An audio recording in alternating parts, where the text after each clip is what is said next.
Il est 8h32 et vous êtes bien sur RMC et BFM TV. Bonjour Alain Boer. Bonjour. Merci d'être mon invité ce matin. Vous êtes professeur de criminologie, vous êtes expert en sécurité intérieure. Vous avez écouté, j'imagine, le discours de Donald Trump hier. Il annonce renvoyer des millions et des millions de migrants, des criminels. Il met en place l'état d'urgence à la frontière avec le Mexique. Il n'a pas lu votre livre, visiblement. Ah, il aurait pu, mais il n'est pas encore traduit. Mais voilà, ça doit être pour ça. Parce que vous dites à peu près l'inverse. Mais j'en reviens du Trumpistan. Donc, j'y étais il y a 15 jours. J'ai rencontré une partie des équipes de sécurité nationale de Donald Trump, comme c'est le cas depuis 20 ans. Il se trouve que j'y fais court et qu'un certain nombre d'entre eux sont, j'espère seront des étudiants attentifs ou participeront à des séminaires de travail. Non, il dit des choses qui correspondent à deux réalités différentes. Car en fait, il y en a deux. Il y a la réalité de la tech, qui importe massivement de brillants cerveaux, qui sont la puissance intellectuelle que les États-Unis n'arrivent plus à fournir dans leur système académique, mais qui ont les moyens financiers de se développer. Elon Musk, il est sud-africain. Il n'est pas américain. Il l'est devenu, il ne pourra pas être président des États-Unis parce que la Constitution ne lui permet pas. Mais une partie importante de tous ceux qui nous font le cours sur « il faut virer les étrangers » sont des étrangers devenus américains. Une partie de ceux qui ont voté, notamment dans les minorités latino ou black et même beurre, enfin, arabo-musulmans américains, sont des gens qui sont devenus américains et qui ont peur d'être rattrapés par le bas, par les nouvelles générations, moins éduqués, moins tech, moins... Et qui, pour la première fois, ont voté oui, plus républicain que d'habitude. Donald Trump, beaucoup plus que d'habitude, alors que leur vote était acquis normalement aux démocrates. Mais les démocrates ont fait une culture du pauvre, les républicains ont fait une culture de la réussite.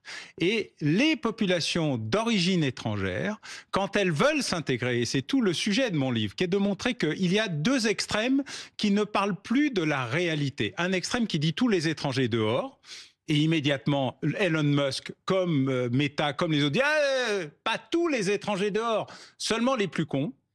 C'est typiquement comme ça qu'ils le disent. Les plus pauvres, ah oui, je le dis tel qu'ils le disent, c'est pas mon expression personnelle.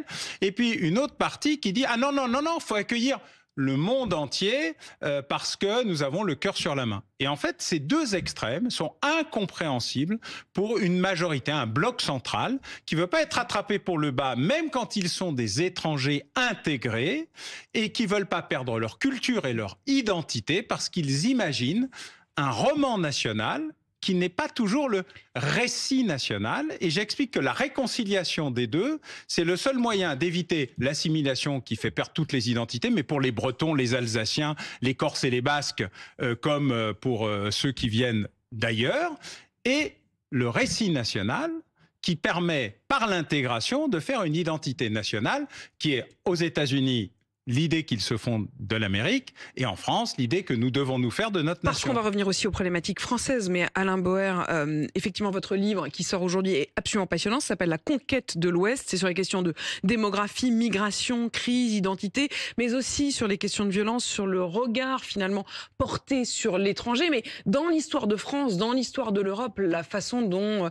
les êtres humains de mobiles sont devenus sédentaires et comment ils peuvent redevenir justement eux-mêmes mobiles à tout moment. C'est la question de la souveraineté, la question des frontières. Et effectivement, vous allez plutôt à l'encontre d'une logique de Donald Trump, puisque vous dites au fond, le problème n'est pas la mobilité. Il faut arrêter de lutter artificiellement contre la mobilité. L'homme par nature va bouger là où il y aura à la fois plus de réussite possible, plus de progrès possible. En revanche, il ne faut pas renoncer à la question de l'intégration. C'est vraiment ça votre logique et c'est aussi le message que vous faites passer, y compris en France. Oui, parce que les républicains, entre guillemets, en supprimant l'intégration et en expliquant qu'il fallait vivre ensemble, mais côte à côte, ou même face à face, comme aurait dit Gérard Collomb quand il avait fait ce discours incroyable. Où il avait dit que sur les territoires perdus de la République, il y avait des endroits où on vivait côte à côte et où bientôt, nous vivrions face à face. Oui, il avait bien raison, mais le problème, c'est que ce n'est pas des territoires perdus, c'est des territoires abandonnés. L'aile la plus déconstructive des républicains, ou qui croient l'être, ont considéré qu'en fait, chacun pouvait vivre individuellement sans avoir aucun lien collectif, sans avoir aucun attachement à quelque chose qui nous soit propre à nous en tant que nation. Et en France, particulièrement, à la différence des États-Unis, l'État a créé la nation. Mais l'État aujourd'hui, à vos yeux, Alain Boer, a une très lourde responsabilité. C'est un État défaillant, moribond, en voie de disparition et qui ne s'en rend même pas compte, qui continue à faire semblant, qui continue à croire à une sorte de pensée magique extraordinaire où tout le monde va s'aimer naturellement sans aucun effort de sa part. Il n'intervient plus en termes d'intégration. Il a abandonné l'assimilation, ce qui est plutôt bien. Et il est sur le communautarisme le plus débridé. Vous voulez dire qu'en France, aujourd'hui, on est dans c'est-à-dire ce qu'on nie, ce que les gouvernants nient, disent que ça c'est réservé au modèle britannique ou anglo-saxon, qu'ici on n'est pas du tout dans cette logique-là. On est en réalité de fait dans une situation... Depuis Valéry Giscard d'Estaing, au moment où on a décidé la globalisation heureuse, cet univers merveilleux où tout le monde s'aimait, où l'économie allait prendre le dessus sur la culture nationale, où il n'y avait plus ni nation ni patrie, où les frontières avaient disparu, ce que j'expliquais dans mon ouvrage précédent sur Au commencement était la guerre, sur le fait qu'il n'était nul besoin d'appliquer la loi, mais simplement d'en produire plus et de n'en appliquer aucune, ce qui était le cas en matière de criminalité et de violence. Vous êtes dans une situation aujourd'hui de désagrégation de l'État, mais c'est une désagrégation volontaire. Nous ne sommes pas des victimes, nous sommes des complices de cette désagrégation. Alors de temps en temps, évidemment, il y a un discours, un regard, une intervention plus dure sur ces questions, donc on se dit ah oui quand même il y a un sujet. Sauf que ce que Donald Trump a réussi à faire en étant majoritaire en voix et pas seulement majoritaire en grands électeurs, en obtenant des scores inédits chez les minorités intégrées par rapport au flux qui est en train d'arriver, il a géré le stock et il est en train d'essayer de maîtriser le flux, mais pour des raisons qui vont être beaucoup plus de sélection et de quotas qu'autre chose, c'est qu'il y a une révolte du corps central. C'est qui le corps central? C'est là-bas ou ici? Partout. Ce sont ceux qui sont attachés à une idée nationale qui est le roman national, qui n'est pas toujours le récit national. C'est-à-dire que l'histoire, de ce point de vue-là, ressemble pas toujours à la fiction, puisqu'un roman, c'est une fiction, mais qui croit à une idée globale de ce que c'est qu'une nation. Alain Boer, dans votre livre, vous dénoncez le modèle bourgeois libéral, une sorte de business roi qui a renoncé aux valeurs communes. Oui, bien sûr. Alors moi, je me réveille tous les matins, donc je peux dire que je suis très woke. Mais au-delà de cela, il y a une forme extrême de l'ultra-spécification des populations, une communautarisation tellement émiettée. Mais pourquoi? Pour des raisons en réalité de marketing? Non, parce qu'on a une sorte de remords. Alors en France, on a un remords colonial, ce que les États-Unis n'avaient pas, parce que la seule guerre qu'ils aient vraiment faite, c'était contre l'Espagne, au moment où ils ont acquis d'ailleurs une population latino très importante. Mais sur le fond, nous sommes dans cette logique-là parce qu'on croit à une sorte d'individualisation généralisée liée au consumérisme. Mais la consommation ne fait pas des citoyens, ça fait juste des gens qui achètent et qui consomment. Le citoyen, c'est quelque chose qu'on construit ensemble. Et pour cette unité-là, j'ai expliqué il y a très longtemps au président Sarkozy, quand il était un peu dans cette logique-là, que c'était bien d'avoir une vision de la France comme une société à tiroirs, mais s'il n'y avait pas une commode pour tenir les tiroirs, il y avait qu'un empilement de tiroirs. La commode, c'est l'État en France. C'est pas pareil ailleurs. Ailleurs, les nations ont construit des États fédéralisés, décentralisés, etc. C'est pas notre modèle.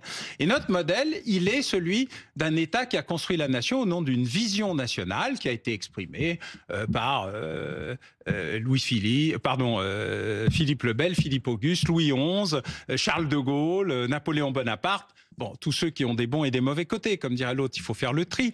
Mais sur le fond, ils ont toujours eu une vision qui amenait l'ensemble de la société à s'y retrouver, comme beaucoup d'anciens immigrés d'il y a 3, 4, 5, 10 générations, qui comportent aussi les Alsaciens, le comté de Nice, la Bretagne, la Corse, les Pays Basques. Je dois vous avouer que c'est ce que j'ai trouvé passionnant dans votre livre, c'est qu'effectivement, vous dites que la France est un pays de migration totale, y compris interne. Je remets la carte des tribus et des peuples gaulois. Je dirais, il n'y a rien qui ressemble moins à un Celte qu'un Parisis, parce que ça n'avait rien à voir, ni en langue, ni en culture, la langue d'oïl. Mais nous avons créé cette unité nationale au nom d'une idée structurelle, fondamentale, fondatrice, qui a été mise en scène par la Troisième République, pas par les extrêmes d'aujourd'hui, par la Troisième République qui nous a dit nous devons avoir un roman national, nous portons le nom de nos envahisseurs, les Francs, Mais nos ancêtres sont les Gaulois. Alain Et Bauer, nous avons tous fait semblant d'y croire. Avant de vous interroger sur les questions aussi de narcotrafic, qui sont des questions d'actualité liées aussi à ce qui s'est passé ce week-end à Mâcon, à Échirolles, à Besançon, quand même une question aussi sur la réconciliation. Est-ce que cette réconciliation est possible aujourd'hui? C'est-à-dire, quels sont les outils que vous proposez? Alors d'abord, je ne crois pas à une réconciliation diplomatique, ce n'est pas une négociation, ce n'est pas un compromis. La politique d'intégration, c'est une politique volontariste déterminée par un État qui retrouve sa place. Car l'élimination de l'État, c'est l'élimination structurelle de la France. Alors démographiquement, puisque le sujet du grand remplacement arrive très souvent dans les débats... Vous n'êtes pas du tout sur cette logique-là. Il faut le dire, c'est presque un livre anti-Zemmour, hein, votre livre. Non, je n'irai pas jusque-là, parce que je ne me situe pas dans un débat polémique. Non, mais vous fâchez avec Fayard? Non, ça va, ils m'ont publié, donc tout va bien. Non, la question, elle n'est pas là, et puis il n'est pas chez Fayard, pas encore en tout cas. Mais la question fondamentale, c'est, moi, je n'ai pas d'avis. Je veux donner les moyens aux gens de se faire leur propre avis. Donc cet ouvrage est historique, technique, juridique, il fixe... En tout cas, vous réfutez cette thèse. Oui, parce que le grand remplacement, en fait, c'est pas le grand remplacement, c'est le grand remplissement. C'est notre démographie qui nous pose un problème. C'est pas l'arrivée des autres. L'arrivée des autres, nous sommes allés les chercher depuis la grande crise. Nous l'avons souhaité, nous l'avons voulu, mais on a nous les fait avons tout ce qu'on voulait. Je raconte comment on accueillait. Et ensuite, on les a mal accueillis. C'est ce que vous dites. Bien sûr, comment on allait chercher les migrants, leurs familles, leurs cousins et leurs proches, regroupement familial élargi. Alors pour une fois, c'est pas la faute à Giscard d'Estaing ni à Jacques Chirac en 74. On a toujours accueilli dès les années avec 20. Parce qu'on avait une crise démographique majeure liée aux pertes de la Première Guerre mondiale. On sous-estime d'ailleurs les pertes de la Seconde. Mais sur le fond, nous avons une crise démographique. Mais la responsabilité ensuite de la France, c'est de les avoir mal accueillis. Oui, parce que c'était des immigrés à durée déterminée. Ils allaient repartir. On ne voulait pas les intégrer ou plus les intégrer. Ou on voulait les assimiler sans leur reconnaître la diversité et la richesse de leur parcours. L'intégration, c'est une politique dynamique, volontaire et structurée. Et je renvoie d'ailleurs à l'exceptionnel discours qui est mis page 275 du livre, dont je laisserai les lecteurs découvrir qui est l'auteur. C'est un discours de Jean-Marie Le Pen. Oui, incroyable. Mais qu'est-ce qu'il dit? Il dit intégrons les Arabes, les musulmans, les Algériens, ils sont nécessaires à notre démographie, notre culture. Mais est-ce que vous n'êtes pas en train de réhabiliter Jean-Marie Le Pen, honnêtement? Pour ce discours-là... C'est plutôt l'inverse que vous faites dans le reste du livre. Pour ce discours-là, oui. Oui, 1958... Presque comme un pied de nez que vous lui faites. Il est formidable.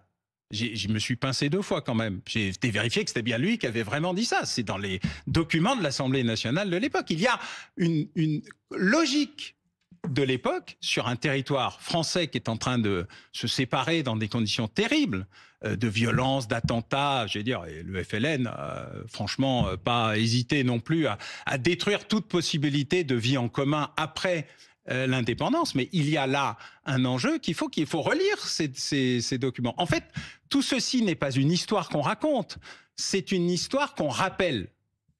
Je voudrais, Alain Bauer, parce que vous avez aussi la casquette de spécialiste des questions de sécurité et de défense, revenir sur 2 points. D'abord, sur ce qu'il se passe en ce moment dans des villes moyennes de France. On entendait hier sur BFM TV le maire de Mâcon. Mâcon, où ce week-end encore, de nombreux locaux, mais également véhicules, ont été brûlés dans une forme d'intimidation, c'est ce qu'il raconte, de la part des narcotrafiquants, du trafic qui s'est emparé d'une partie de la ville. La maire de Besançon parle, elle, d'une prise de contrôle de certains quartiers par une véritable mafia, c'est le mot qu'elle utilise. Quelle est la réalité de ces territoires aujourd'hui, Alain Bauer, et est-ce que la réponse, notamment le fait d'envoyer la CRS 8 de ci, de là, est à la hauteur et surtout peut-être pérenne? Alors d'abord, c'est pire et ça fait longtemps, mais c'est bien qu'enfin on ouvre les yeux. Même de grands journaux qui étaient connu pour le négationnisme par rapport aux questions criminelles. Vous exagérez, c'est pas vrai. Pas du tout. D'abord, les gens le découvrent, et pas seulement dans les villes moyennes, dans les villes petites. L'expansion aujourd'hui du trafic, du narcotrafic, des narcomicides, tous ces mots nouveaux qui visent à dire que, grosso modo, l'intégration entre l'expansion du trafic, à la fois en termes de production, de distribution et l'étendue massive de la consommation, notamment de cocaïne en France. Plus d'1 million de consommateurs, ça a doublé en 2 ans. C'est ça. La responsabilité des consommateurs est considérable. Non, la responsabilité des consommateurs, c'est des malades. Il faut arrêter avec la pénalisation du consommateur. Le producteur est un criminel, le trafiquant est un criminel, le consommateur est un malade. Vous n'êtes pas du tout d'accord avec cette phrase, par exemple, d'Éric Dupond-Moretti, qui disait, pour culpabiliser celui qui fume notamment un joint, le joint a le goût du sang sur le trottoir. Ah ben, il a le droit de le dire, c'est de la com. Moi, je ne fais pas de la com, moi, je fais de la criminologie. C'est un métier particulier qui nécessite de faire un diagnostic à peu près cohérent et qui nécessite qu'on soit d'accord sur la nature du diagnostic, parce que si le patient n'est pas d'accord, ça ne sert à rien. Ensuite, on établit un pronostic, qu'est-ce qu'on peut faire? Et ensuite, des options thérapeutiques. On peut se mettre sur la gueule sur les options thérapeutiques, c'est normal. Mais quand on a zéro diagnostic, voilà. Et ça, c'est que de la com, c'est de la com vide de sens. Voilà, on punit les producteurs, si on peut. On produit de plus en plus en France, sur le territoire national. On produit sur le territoire national, bien sûr, ça vient pas uniquement, notamment d'Amérique du Sud. Du cannabis et surtout des drogues de synthèse. Nous avons retrouvé des laboratoires comme au temps de la French Connection. Donc on a un problème de production. On a un problème de distribution, y compris distribution sur Internet. Entre 2 pizzas et un burger, vous avez droit à votre petite dose de tout ce que vous voulez d'ailleurs, avec des tarifs, des incentives. Uber-shit, comme on dit. Uber-shit, absolument. Et puis vous avez un problème de consommateur. Depuis Claude Olivenstein, il y a 50 ans, on sait que le consommateur doit être traité comme quelqu'un qui est addicté, qui est donc malade et qu'il faut traiter comme un alcoolique, pour résumer, même si c'est un peu exagéré, mais c'est le fond de ma pensée. Et si on ne traite pas le consommateur comme un malade, on ne traitera jamais du problème du trafic. Jamais. Parce qu'il y aura toujours des consommateurs. Donc la réponse pour l'instant, elle est quand même surtout sécuritaire. Ah, la réponse est surtout sécuritaire parce donc qu'on il manque un volet, si je vous écoute. Pilier. Il manque le pilier médico-social. Mais le pilier médico-social peut être extrêmement punitif. Le Code de la santé publique, il y a un article punitif dans le Code de la santé publique mais qui vous menace de prison. Mais vous dites quoi, Alain Boer, vous dites quoi au maire de Mâcon quand il dit son désespoir, sa difficulté, son désarroi, quand la maire de Besançon, qui est tout à fait d'un autre bord politique, comme quoi ça n'a plus rien à voir désormais, qui dit qu'il y a de la mafia, la maire d'Échirolles que je recevais ce matin, qui dit qu'il y a eu 40 fusillades dans l'agglomération de Grenoble. Qu'est-ce qu'il faut leur dire? Qu'est-ce qu'on peut leur dire? Il faut leur dire qu'une politique de reconquête du territoire, elle marche à la fois sur le pied sécuritaire et sur le pied médico-social, qu'elle commence par leur reconnaître la réalité, et ils le font tous. Mais avec combien de temps de retard? Combien de temps de retard? Vous retrouverez sans doute un vieux papier de ma part qui date de 1999, publié à l'époque dans un grand journal du soir, qui s'appelait Nous sommes face à la plus grande crise criminalo-sécuritaire de l'histoire et nous ne faisons rien. 1999. Donc s'il faut 25 ans pour que ça remonte doucement au cerveau, vous comprenez la difficulté. D'abord parce qu'on a perdu beaucoup de temps, ensuite parce que c'est plus dur à remonter, etc. Mais la volonté, l'expression de la volonté, c'est une expression de présence et de saturation du territoire. C'est-à-dire, on n'envoie pas la CRS pendant 15 jours, ce qui est très bien, pour faire quelque chose. C'est comme les opérations coup de poing, qui datent de Michel Poniatowski. Les opérations place nette, désormais. Oui, ça s'appelle coup de poing. Ça fait 50 ans, 74. Vous voyez, on n'invente jamais rien, on reproduit. Mais Alain Boer, vous êtes en train de me dire que quand on envoie la CRS 8 uniquement pour dire on envoie la CRS 8, ça n'aura aucun résultat. C'est de la com. Donc il faut faire quoi? Saturation du territoire. C'est pas la CRS 8 pendant 15 jours, c'est reconquérir le territoire avec des effectifs et des moyens, mais sécuritaires et médico-sociaux. On ne peut pas faire l'un sans l'autre, autrement on marche à cloche-pied. Alain Boer, une question aussi sur la défense. Hier, lors de ses vœux aux armées, Emmanuel Macron a fait une sorte d'ode à l'armée aussi volontaire, c'est-à-dire en plus de l'armée de métier, avoir une sorte de réserve, doubler, voire tripler le nombre de réservistes pour pouvoir, le jour où la menace est à exécution, renforcer l'armée. Ça veut dire quoi? Ça veut dire que d'abord, il faut se préparer à tout. Tous les jeunes de France doivent se préparer un jour peut-être à devoir faire la guerre. D'abord, civis pacem parabellum. Si tu veux la paix, tu prépares la guerre et tu n'expliques pas que tu es démuni et désemparé si elle arrive. Or, nous avons un système économico-financier qui a détruit l'armée parce que ça ne servait à rien.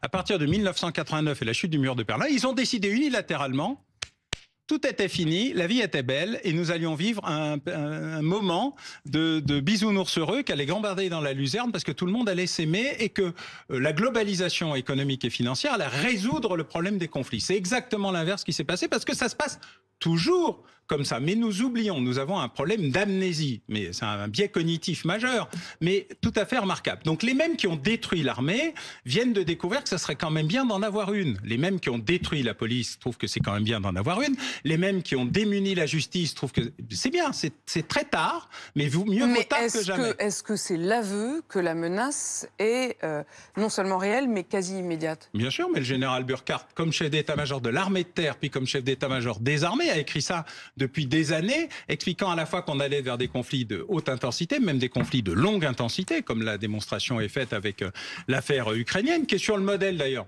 de la guerre de Corée, qui a 60 ans, on n'a rien inventé non plus, mais nous redécouvrons des choses que nous avions mis sous le tapis parce que nous ne voulions pas les voir. Et donc j'ai dit, mieux vaut tard que jamais, mais les mêmes qui ont détruit le système au nom du fait que ça ne servait à rien, qu'il n'y avait pas besoin de budget, pas besoin d'avions, pas besoin de soldats, pas besoin, découvrent que, si on en a besoin. Une forme de culpabilité, même s'il y a une reconnaissance à la fin. Merci Alain Boer. Je recommande votre livre, La conquête de l'Ouest. C'est aux éditions Fayard. Merci d'avoir répondu à mes questions ce matin. Il est 8h52 sur RMC BFM TV.